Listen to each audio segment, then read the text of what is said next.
মোহনপুর উচ্চ মাধ্যমিক মাঠে মোহনপুর মহকুমা ভিত্তিক স্বচ্ছতা হি সেবা এই কর্মসূচির অঙ্গ হিসেবে আগামী 3 দিন যাবৎ বিভিন্ন কর্মসূচি উদযাপনের উদ্বোধন করা হয়েছে। বুধবার এদিন সন্ধ্যা আনুমানিক 6টা নাগাদ আনুষ্ঠানিকভাবে এই কর্মসূচির উদ্বোধন করেছেন মোহনপুরের বিধায়ক তথা মন্ত্রী রতনলাল নাথ। এদিন মোহনপুর পুর পরিষদের সাফাই কর্মীরা উদ্বোধনী পর্বে অতিথিদের স্বাগত জানানোর পাশাপাশি উদ্বোধনী মঞ্চে নিজেরা সমস্ত দায়িত্ব পালন করেছেন। এদিনে এই উদ্বোধনী মঞ্চে অন্যান্যদের মধ্যে উপস্থিত ছিলেন মোহনপুরের মহকুমা শাসক সুভাষ দত্ত, উপস্থিত ছিলেন বামুটিয়া পঞ্চায়েত সমিতির চেয়ারম্যান দীপক সিংহ, মোহনপুর পঞ্চায়েত সমিতির চেয়ারম্যান রাকেশ দেব সহ অন্যান্য নেতৃত্ব এবং জনপ্রতিনিধি ও আধিকারিকরা। এদিনে এই অনুষ্ঠানকে কেন্দ্র করে মন্ত্রী রতনলাল নাথ আহ্বান করেন নিজ নিজ এলাকা স্বচ্ছ এবং সুন্দর রাখার জন্য প্রত্যেকে নিজের জায়গা থেকে উদ্যোগ গ্রহণ করার জন্য। এই অনুষ্ঠানকে কেন্দ্র করে আগামী 3 দিন রাজ্য এবং বহিরাজ্য থেকে আগত শিল্পীরা সাংস্কৃতিক অনুষ্ঠান পরিবেশন করবে বলে জানা গেছে।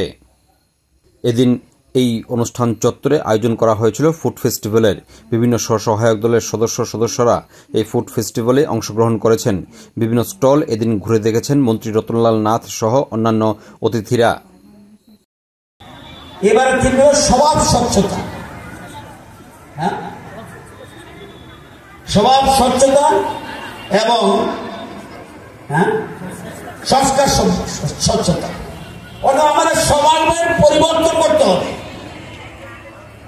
আমাদের স্বভাবের পরিবর্তন করতে হবে। মহাত্মা গান্ধী বলেছেন, আমি এই স্বাধীনতা শুধু স্বাধীনতার জন্য নয়, আমার ভারত মাকে পরিষ্কার রাখতে হবে, স্বচ্ছ রাখতে হবে। মা বলছি, আপনি নিজের বাড়িতে আপনার মাকে কিভাবে যত্ন করেন এটা মনে রাখতে হবে, অত্যন্ত গুরুত্বপূর্ণ। আপনারা জানেন সবচেয়ে পৃথিবীতে সবচেয়ে স্বচ্ছ দেশ কোনটা? আজকে অন্যরা বাচ্চারা শিশুরা স্টুডেন্টরা কথা বলবে কম। পৃথিবীর সবচেয়ে পরিষ্কার দেশ কোন দেশ? ডেনমার্ক। ডেনমার্ক হল পৃথিবীর সবচেয়ে স্বচ্ছ দেশ, অর্থাৎ ক্লিনেস্ট, পরিষ্কার পরিচ্ছন্ন হিসাবে। এবং সবচেয়ে পৃথিবীর মধ্যে পরিষ্কার দিতে ক্লিনেস্ট সিটি কোনটা? কোপেনহেগেন। এটাও ডেনমার্ক। আমাদের দেশে সবচেয়ে পরিষ্কার, আমি সুন্দর বলছি না, পরিষ্কার cleanest city in India, Indore, Madhya Pradesh.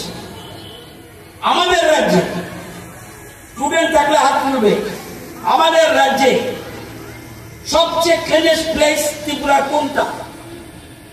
Student কেউ থাকলে বলবে। স্টুডেন্ট আছো কেউ? চলে গেছে ভাঙ্গন। ভাঙ্গন ভিলেজ হল আমাদের জম্পহিলে ভাঙ্গন ভিলেজ। তারা ক্লিনেস্ট প্লেস, পরিষ্কার ত্রিপুরার একটা গ্রাম। তাহলে আমরা কেন মোহনপুরকে পরিষ্কার রাখতে পারবো না? যদি জম্পুহিলে ভাঙ্গন ভিলেজ, ভাঙ্গন একটা গ্রাম পঞ্চায়েতের ভিলেজের নাম, সেই এলাকা যদি তারা পরিষ্কার রাখতে পারে, তাহলে তারানগর রাখতে পারবে না কেন? বামুটিয়া রাখতে পারবে না কেন? কালীবাজার কেন রাখতে পারবে না? ঈশানপুর কেন পাবে না? তারানগর কেন পাবে না? মোহনপুর বাজার কেন পাবে না? এটি হলো মূল কথা।